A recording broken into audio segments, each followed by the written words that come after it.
Hello there. This is pretty much the front of PortAventura here in Salou, Spain. Welcome along. Not tried this before. I don't think we had enough subscribers on YouTube to do a live stream, a mobile live stream, until relatively recently. So say hi to Bugs Bunny. So yeah, we're just going to see how this goes. YouTube kept telling me that this is sort of heavily restricted and stuff, but maybe some of you will find it. Anyway, Tom here, if you don't recognise my voice, if you haven't listened to the podcast before. If you have listened to the podcast though, you will know that I am in Spain this week, and this is day 1 of 2 in PortAventura. I've kind of spent, I've been here since opening at 10, so I've been here 5 hours now almost. And I've had a relatively relaxed stroll around the park, I would say. I ended up off in the distance there. You can see the two of them. The tall one is Shambhala. The slightly shorter red one is Dragon Khan. Without really knowing much about the park, I came relatively blind. I sort of stumbled over there first thing, and that turned out to be an excellent decision because I think those are the two biggest, most popular roller coasters at the park. Shortly followed by this guy, which I keep forgetting the name of, but we will wander around to the entrance to remind myself. That has had a long queue of north of an hour, basically all day. It's a winged launch coaster, I believe. It's like Furious something or other. I think it's coming around, actually. I can hear it. Here it comes. Here it comes.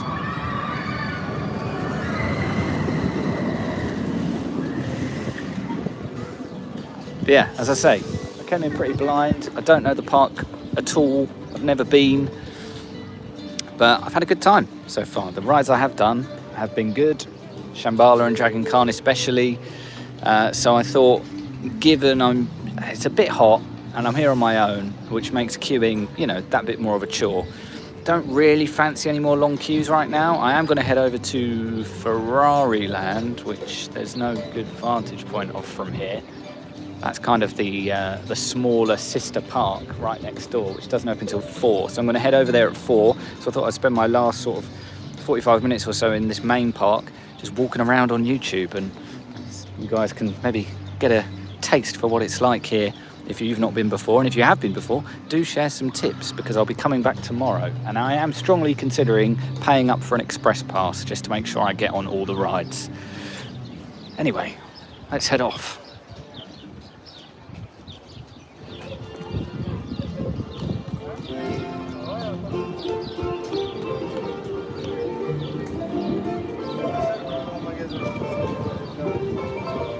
That's the main gift shop in there. Woody Woodpecker appears to be the mascot of this park. This did used to be a Universal park of sorts, or at least they owned it, ran it, had their name attached to it. Not quite sure of the specifics, but I think Woody Woodpecker is just about the only legacy of that. It doesn't really feel like a Universal park. It doesn't look like a Universal park. It doesn't sound or smell like a Universal park, apart from when you see Woody Woodpecker. He is everywhere though. You'll definitely see him a few more times as we walk round. It's him and the Sesame Street gang are the only sort of characters around the place. There is a whole Sesame Street area which actually look pretty great. Sesame Street, low-key, are behind some pretty great theme park lands. Not for me these days, alas, as much as I wish they were. But the one here, the one at SeaWorld Orlando,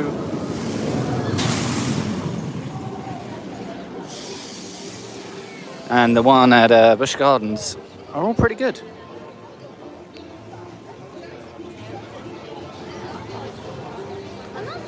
That's it, Furious Baco.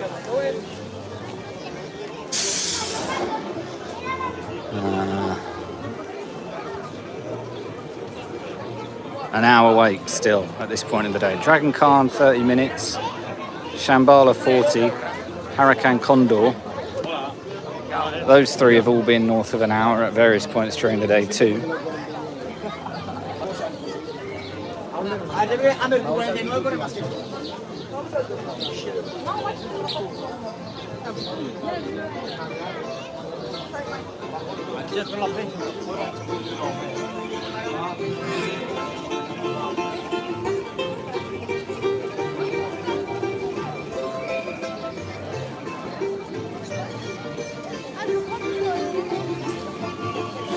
Oh, hi, John.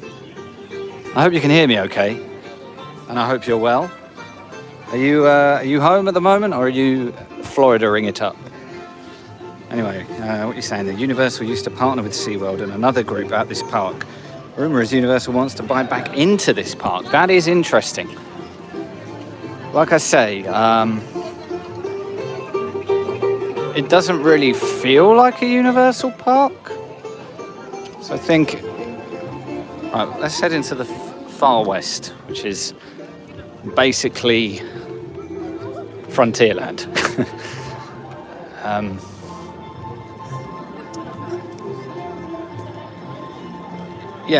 This would not, if it weren't for Woody Woodpecker, you would not associate any of this with Universal. I don't think I'd necessarily say it reminds me of a Disney park either. It's kind of its own beast, really. I mean, it does feel, to be honest, if you were going to file it under one of the juggernauts of the theme park industry. Oh, there's Ferrari Land, you can see it now.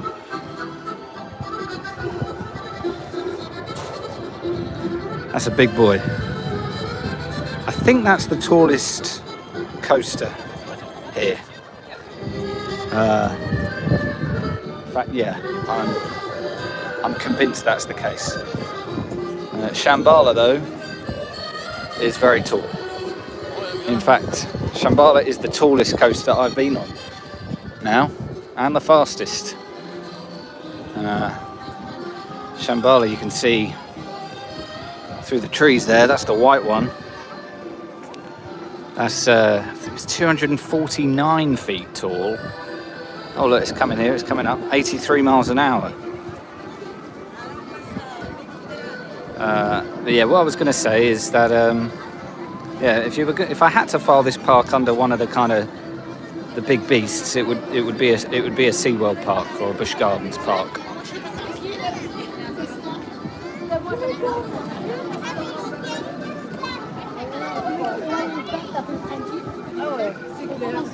Right down to the fact that some rides don't open till 10:30. Some even later than that. The park didn't open till 10. So basically what happened was that I got here at well in advance of 10. Got here about 9:30. They let you in at about 10:02. And as I say, I'd not been here before. Some kids were running. They obviously knew what the go-to rides were. I just wandered off in a sort of, to me, what was a random direction, but a direction that somewhat made sense. I kind of tried to go in as close to a straight line as possible, and eventually stumbled across the China area, which is where Shambhala and Dragon Khan are, and basically walked straight onto Dragon Khan, which was good. I believe it once held a record for the most inversions on a roller coaster. I don't know if that was a world record or just a European record, but either way, it had 8 of them, so that was a bit of a doozy. And then, Shambhala took a while to get on. I mean, I did start queuing for it at about 10:15. Didn't get on it until just gone 11, and that did include a brief stoppage for a technical fault. Here's the river rapids. I did these earlier. Grand Canyon Rapids. Pretty disappointing. I actually kind of wanted, not maybe a soaking, but a good splashing, because I was very hot at this point. And I came off bone dry. So, yeah. Bit rubbish, really. Kind of failed all water ride tests on by my account.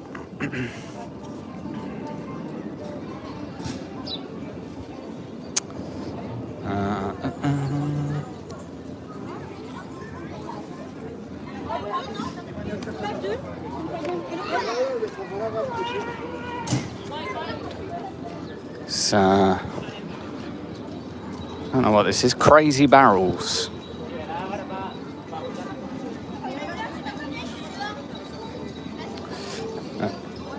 Yeah, like I said, I don't know what, I've never been here before, so I don't know what's normal, but you know, there's been all the kind of the biggest attractions, the kind of headline attractions have at various points during the day and for large chunks of the day had queues north of an hour. But when I've just kind of been walking around the park, it hasn't felt that busy, and a lot of the food and drinks places, whether they be little stalls or even, as you can see, some of the bigger establishments like this one, are closed. So it's obviously not high season. We just tried up. But yeah, I am strongly considering the express pass tomorrow. I paid about €56 for a 2-day ticket, which, you know, feels like pretty good value. I think that was just shy of 50 quid. And I think an express pass is another €50 or so for the baseline express pass, which just lets you skip the queue on every ride once in a day. So, like, none of these wait times have been ones that I would normally be like, oh God, absolutely not. But when you're doing it by yourself, an hour-long queue can be a lonely place. I was kind of hoping there'd be single rider lines, but there are none whatsoever, which is a bit of a shame. Silver River log flume. Not actually done that yet, and that is, in fact, I think that wait time board is saying it is temporarily closed. Yes, it is. So maybe tomorrow we'll do that. Oh, frozen yogurt. Could go for one of those.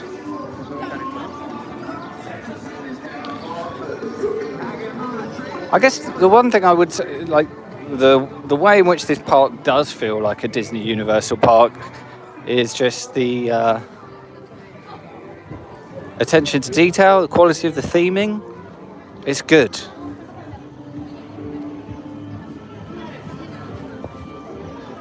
You know, I would probably even put it above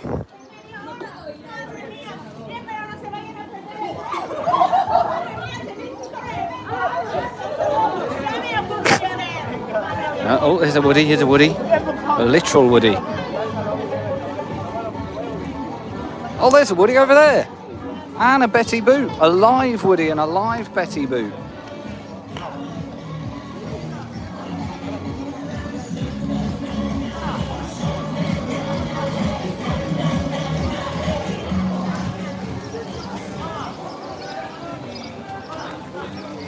Oh, looks like we just missed them. Off they go. Back to Orlando.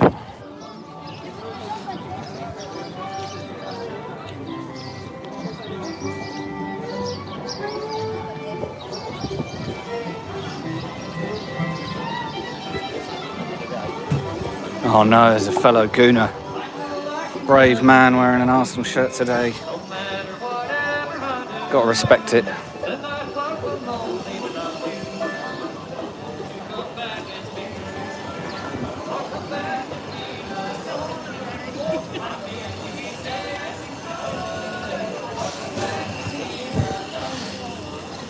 Yeah, I haven't indulged too much in food today. I've just had a hot dog. I'm staying in a hotel, which is about a 15-minute walk from the theme park. It's proved to be a fantastic location, and it's breakfast and dinner included in my room stay. So I am eating my body weight in food every breakfast and dinner at the moment. So I'm trying not to eat during the day too much. Uncharted opens this summer in here, June I think, so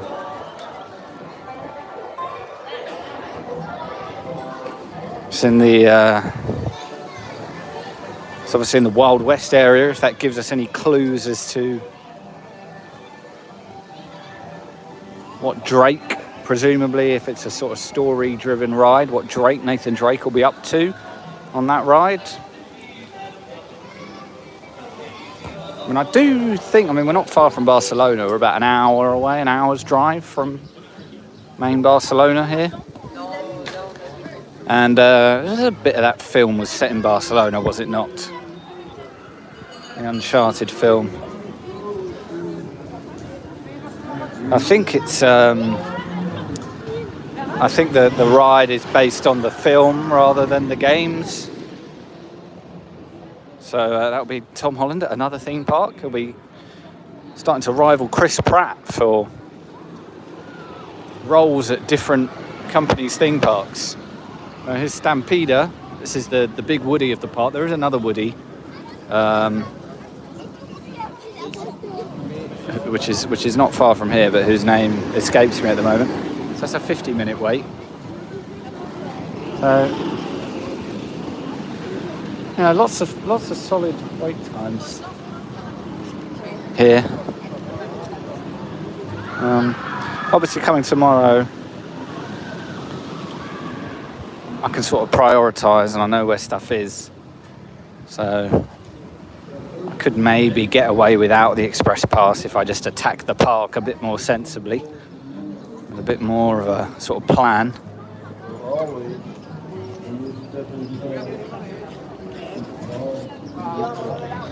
And to be fair, some of the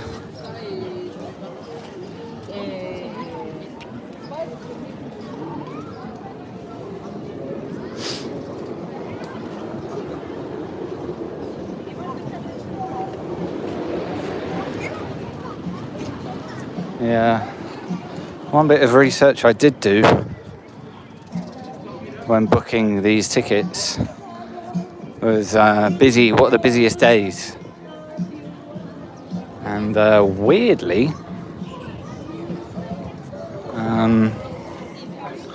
Tomahawk. That's a smaller Woody. Weirdly, I think Thursday was listed as one of the busier days. So tomorrow might be a bit less busy. Anyway. That's the drop tower up there. I can't remember what it's called now, but that's one of the ones that's had a long queue basically all day.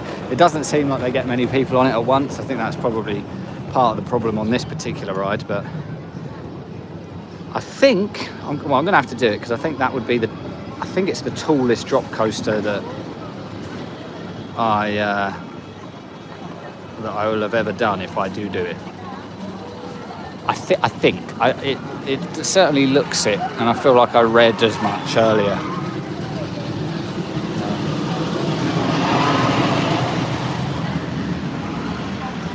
There's a racing coaster.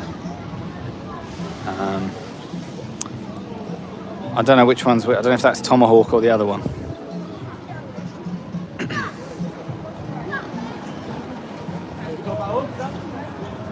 You certainly drop at a rate of knots on that drop tower. There's Woody again.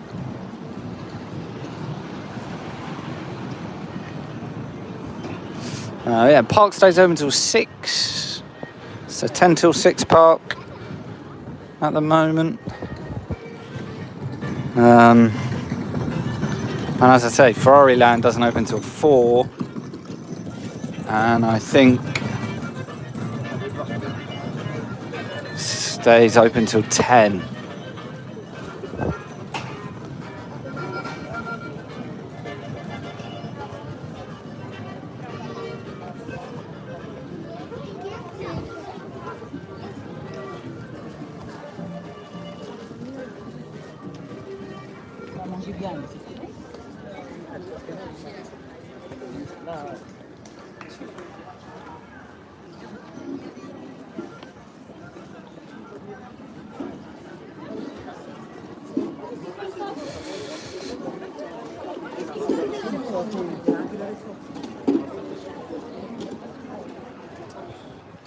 ride of some sort in there.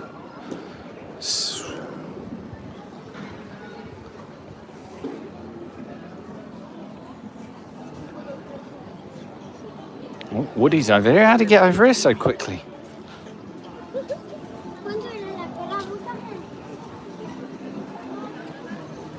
This, by the way, is the only place I've walked past today which does mobile ordering.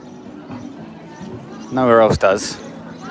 And you don't even do it in the app. You scan a QR code, it takes you to a web page.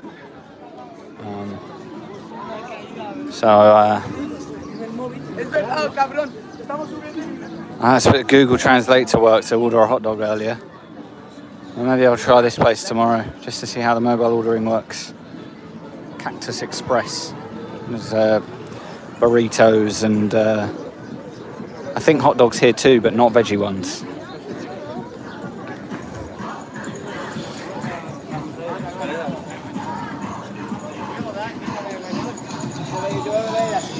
There's Woody and Woody's missus. What is Woody's missus called? I don't actually know what her name is.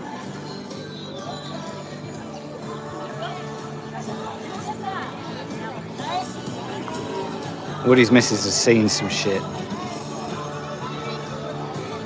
Can't swear, I won't be able to... YouTube won't let us live stream again. I take it back. She's seen some stuff.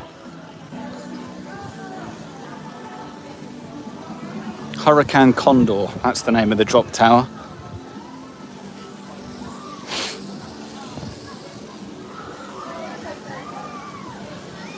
This is the Mexico section, by the way. I hope that my phone will last long enough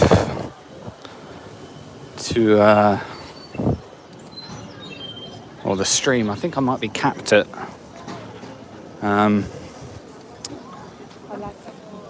I think there's a time limit on this stream.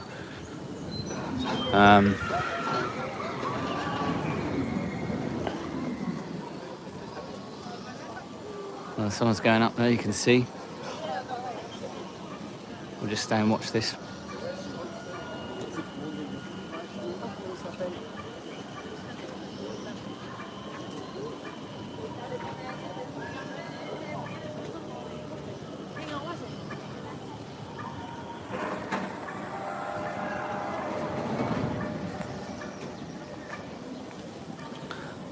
Disappointing lack of screaming on that particular one. Woody and Winnie. Thank you, John. Yeah, anyway, what I was going to say was that's a theatre, we don't want to go in there. I think the most impressive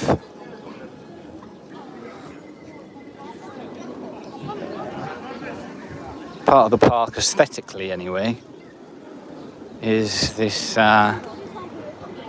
little tribute, I guess,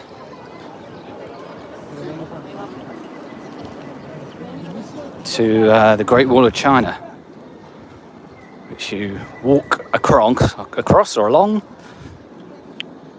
to go from the China section to the Mexico section, which I'm pretty sure is how it works in real life. I'm pretty sure you can get from China to Mexico via the Great Wall.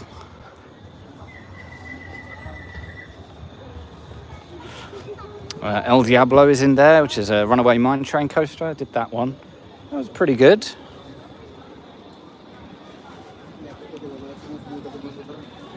Here we go.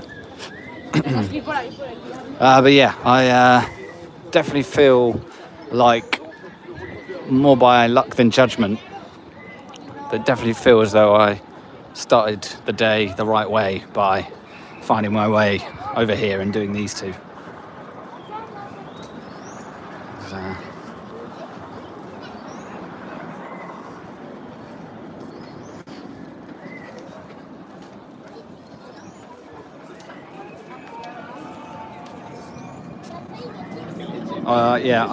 It was all a bit. It was a bit of a blur because didn't have a great night's sleep and was emotionally drained from the football last night. So I feel like I didn't quite take Shambhala in, but it was pretty mad.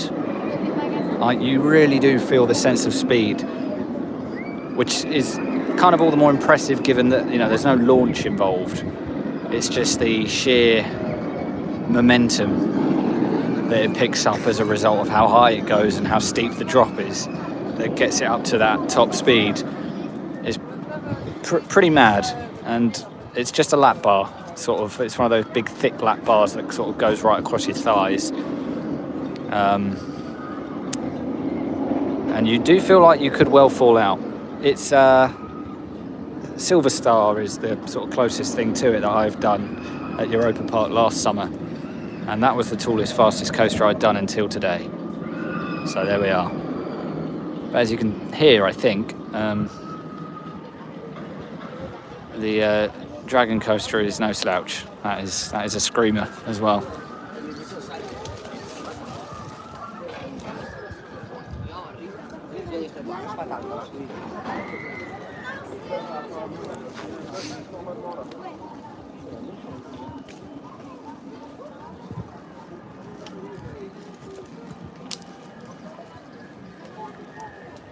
Anyway, here we are, look.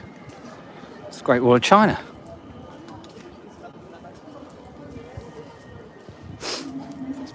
It's it's been the case since I got here, but it was cloudy this morning, and then the sun just kind of broke out, and now it's a beautiful day. Those are not real panda, unfortunately. There's a choo-choo train. There is a Walt Disney World railroad style train that will take you all around the park. Stops off in, I don't think every land, but most of them. I went on that. I didn't do a full lap, but it was good fun. Love a train. Love theme park transportation. It's the best thing about Europa Park. Don't get tired of watching this, I've got to say.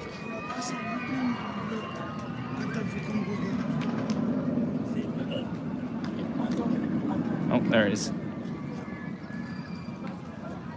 Yeah, the airtime is pretty ridiculous.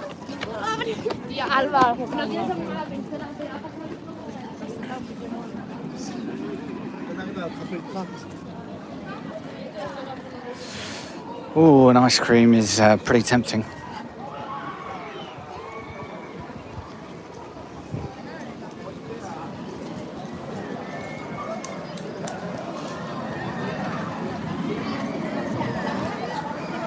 So a proper old fella on Shambhala. You know, I'm not one to judge, but I reckon he would have fallen into the elderly guest may not wish to ride guidance that you often get on rides like that. And fair play to him. Hopefully that's me one day. It's a good view of Ferrari Land, or at least the marquee attraction at Ferrari Land. It's weird, the opening hours for that. I don't know if that's the case all the time or what, but I will, you know, head over there relatively soon.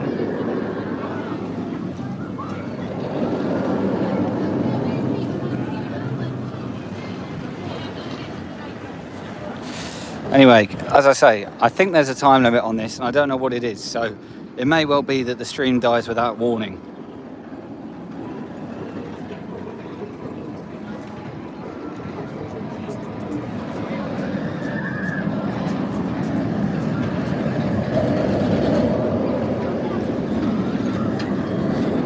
But it's a beautiful day, it's a beautiful day.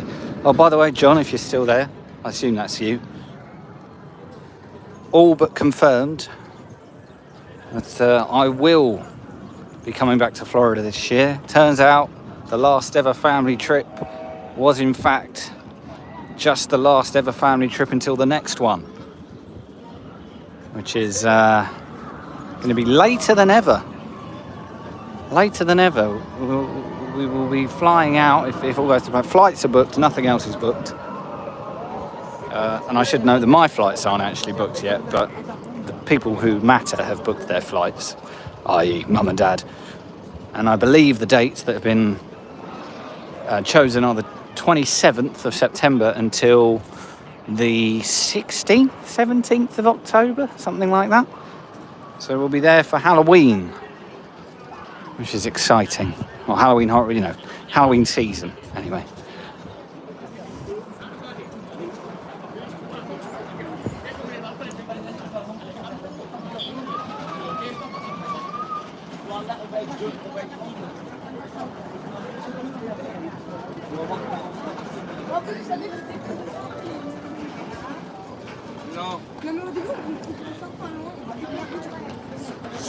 Par contre, on va monter, ça va, on va avoir peut-être 4 parties Clash Royale. On va être comme ça, on verra la Yes, sir. I certainly hope that we will be going to Halloween Horror Nights. It would seem a waste to be there at the time and not give them a go. It's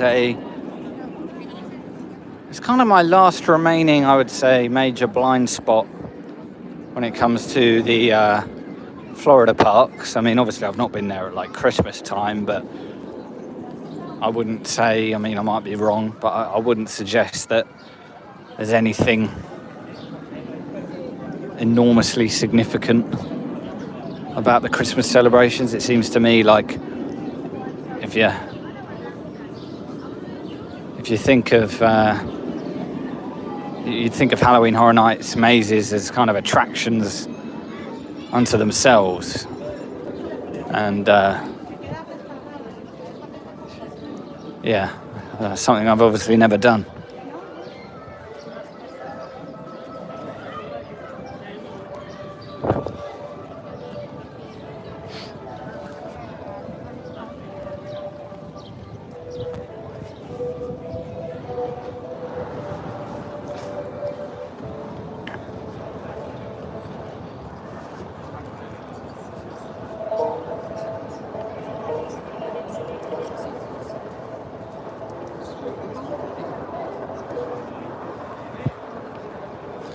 I have earmarked some merch to potentially pick up tomorrow. There's some superb Cookie Monster merch, Cookie Monster t-shirt, Cookie Monster mug. I'm kind of out of mug room at home really, but Cookie Monster t-shirt, I could go for one of those. To be fair, some of the Woody Woodpecker stuff is nice as well. Some good t-shirts. And again, mugs, actually. The mug game here is pretty fantastic. There are mugs for all people, mugs for all sizes. Some of them are truly astonishingly large, like biggest mugs I've ever seen, kind of large. Bigger than the biggest mug I've ever bought at Disney World. That kind of big. It's a bit mad. I think I put a picture of one of them on the Twitter. And I guess no one would have seen it anymore because we don't pay for Twitter Blues. So do you even see tweets from non-blue people anymore? I don't know.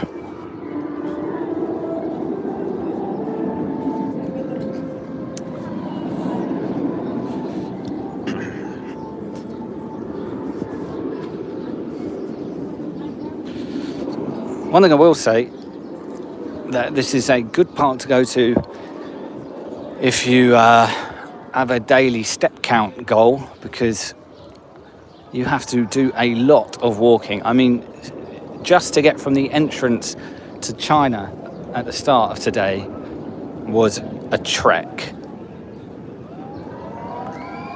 It's a good 10 to 15 minute walk from the point that I got in the park to being at the entrance for Dragon Khan.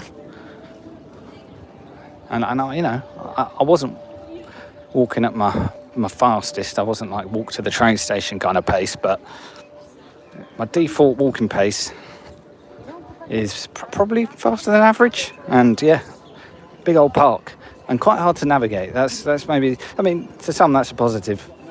It's a place you can kind of get lost, feels a bit more natural. I as a first-time visitor with, you know, a little bit of time pressure, someone who does want to try and get on all the big rides, I wouldn't mind if it was a bit easier to work out where you are and where you're going.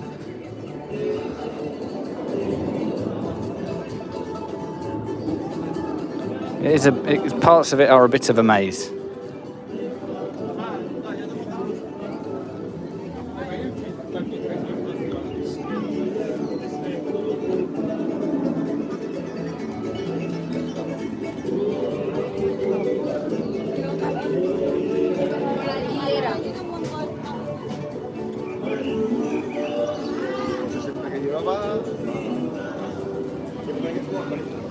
I think we're coming up on the Sesame Street land. We will head in there because it does look good, if nothing else. There's a lot going on in there as well.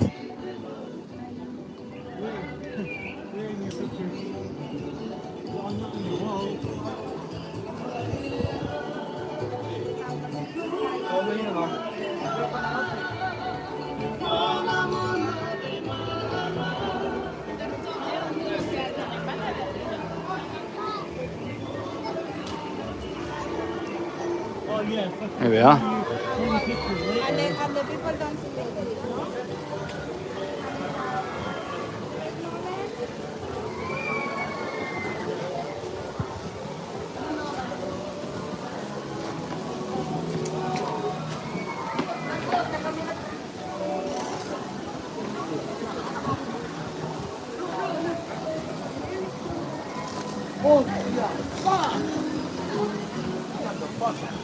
A lot of Easter decorations up as well. I've never seen a theme park make such a big deal of Easter in terms of decor.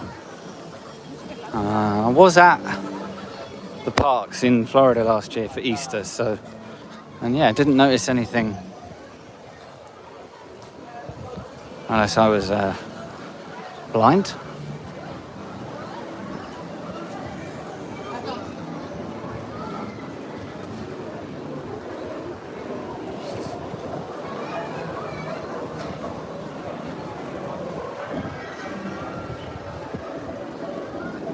Like the juxtaposition of these quaint kiddie rides and the two biggest, meanest coasters in the park veering over the horizon.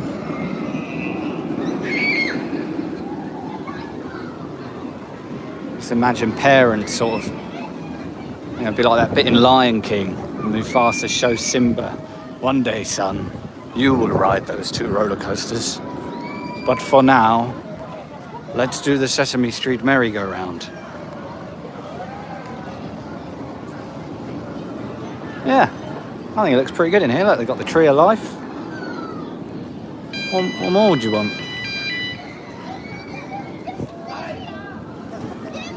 Alarm. Maybe that's me. Maybe that's a sign that my stream is approaching its end.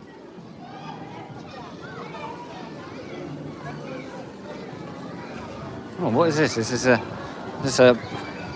it says do your own drop tower, is it?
I have to say, maybe this is just recency bias, but I think, just based on my experience here at Disneyland Paris and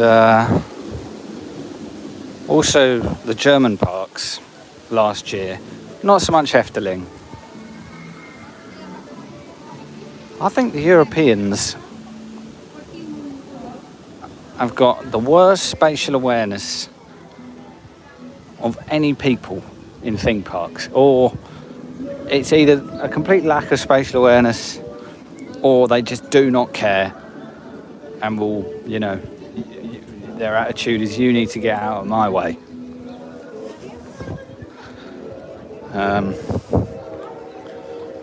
But whichever it is, I don't like it. And I realise I'm just the guy walking around filming everything, so maybe I'm being a hypocrite. But I swear to God, I'm watching where I'm going. Yeah, there is some live shows. There's a Polynesian show here. It's sort of just dancing, fire, I believe. But yeah, I should probably start thinking about wandering over to Ferrari Land if I want to be there for rope drop at 4 p.m, which is a stupid thing to say, really, but that's what it's like here, I guess. They have dinner late, they open their theme parks late. That's just Spain for you. And yeah, I think we'll head over there. So I'm going to kill this stream.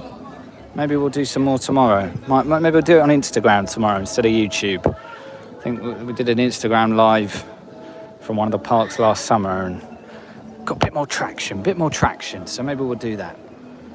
But if you've joined us live, thanks very much. Jump back over to the Park Rush Podcast Twitter feed. I'll pick that up shortly. And if you're watching this on demand, then keep an eye out for PortAventura trip reports on the podcast feed. You can find us wherever you get your podcasts. Just search for Park Rush. All right. Bye, everyone. Thanks.